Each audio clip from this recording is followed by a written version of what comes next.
Paris में विदेश मंत्री एस जयशंकर और फ्रांस के राष्ट्रपति इमैनुअल मैक्रों की ये मुलाकात महज एक औपचारिक बैठक नहीं, बल्कि ये वॉशिंगटन के लिए एक बहुत बड़ा रणनीतिक संदेश है, क्योंकि हाल ही में अमेरिका के राष्ट्रपति डोनाल्ड ट्रंप ने भारत को लेकर भी उल्टी बयानबाजी की थी और फ्रांस के राष्ट्रपति इमैनुअल मैक्रोन का भी मजाक उड़ाया।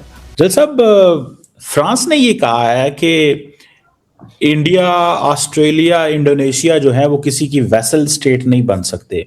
इट मींस बेसिकली तो वो कह रहे हैं कि अमेरिका की वैसल स्टेट नहीं बन रहे, जो इस तरह की सिचुएशन है।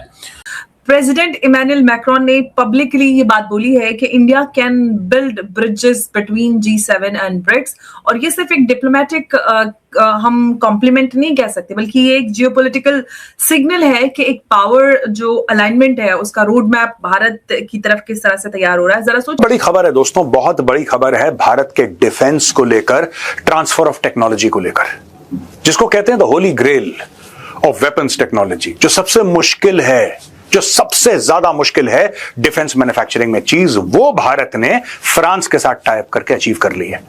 जब मैंने खबर पढ़ी मुझे विश्वास नहीं हुआ, फिर मैंने दोबारा खबर पढ़ी and I said this is the best news to have come out of Indian defence for the past 5 year. दूसरा लग ये रहा है कि जैसे फॉर एग्जांपल उन्होंने ये भी कहा कि हम अफ्रीका के अंदर इंडिया के साथ मिलके जो है वो एक नैरोबी के अंदर कॉन्फ्रेंस करेंगे।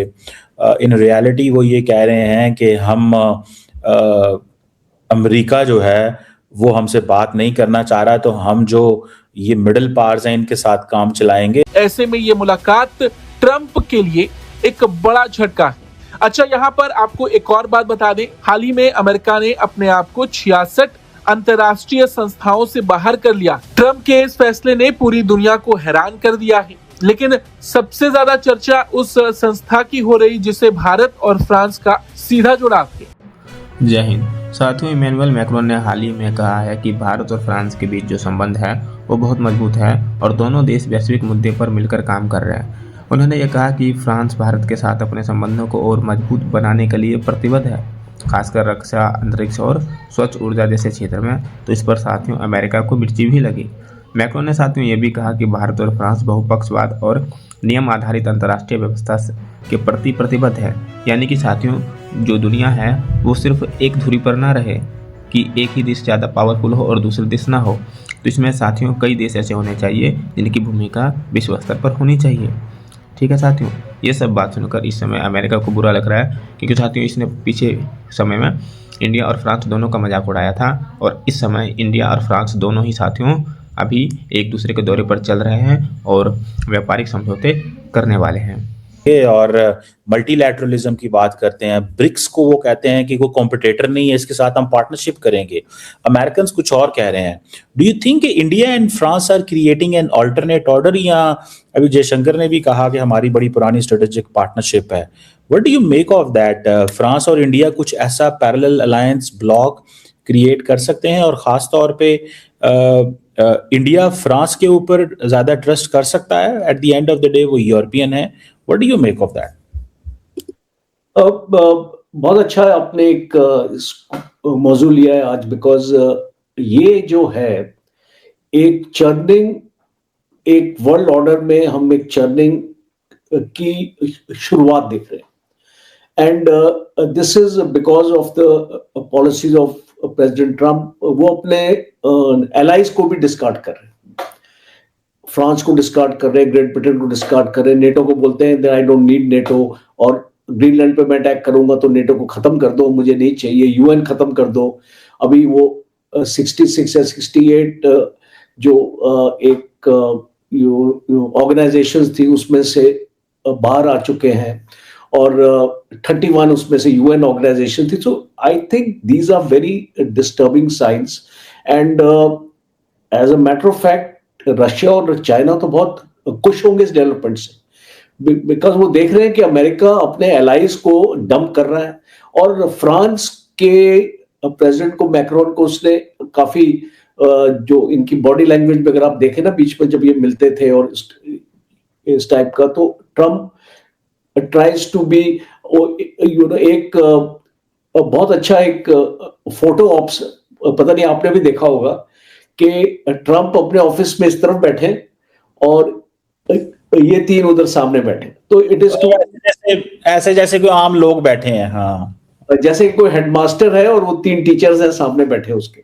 तो इस टाइप का अगर आप एक इंप्रेशन अपने एलाइज को देंगे, because every country has to be treated on equal par. सोचिए कि एक G7 जो ग्रुप है, वेस्टर्न अलायंस का ग्रुप, और वो यूएस, यूके, फ्रांस, जर्मनी और जापान जैसे इकोनॉमिक जो हैवी वेट कंट्रीज है वो वहां पर हैं, और दूसरी तरफ जो ब्रिक्स है जिसमें India, China, Brazil, south Africa और रशिया शामिल है। जब फ्रांस इंडिया को ये बोलता है कि तुम दोनों वर्ल्ड्स को कनेक्ट कर सकते हो, तो ये बहुत बड़ी बात है, और दोनों दुनिया को एक साथ कनेक्ट करने की शक्ति भारत को बोलना, ये अपने आप में बड़ा संकेत है कि भारत कितनी शक्ति और कितनी क्षमता की तरफ आगे बढ़ा। दूसरी तरफ जो डिफेंस कॉर्पोरेशन है, वो राफेल डील जो भारत और फ्रांस के बीच में जो होनी है, वो भी फाइनल होने की कगार पर है। तो आज की इस चर्चा में ये दोनों हम मुद्दे शामिल करेंगे, और एक बार फिर से हमारे साथ चर्चा के लिए उमेश जी है। उमेश जी, बहुत स्वागत है आपका। जय हिंद, नमस्कार। जय सिया राम अंबर जी। जय सिया राम उमेश जी। उमेश जी, भारत के लिए इतना बड़ा ये एक कॉम्प्लीमेंट के तौर पर देखा जाना चाहिए कि भारत जो है वो G7 और ब्रिक्स दोनों को कनेक्ट करने की क्षमता रखता है। इमैनुअल मैक्रोन ये ओपनली इस बात को कह रहे हैं कि किस तरह से इस बड़े स्टेटमेंट को देखा जाना चाहिए? देखिए, सबसे बड़ी बात है कि भारत और जो फ्रांस है, दोनों के बीच में डिफेंस समझौता एक तरह से बढ़ता जा रहा है। अभी जो 114 मल्टी रोल्ड कॉम्बैट एयरक्राफ्ट की डील है, जो $22 बिलियन की डील है, one of the largest defence deals in history, वो होने वाली है दोनों कंट्री के बीच में।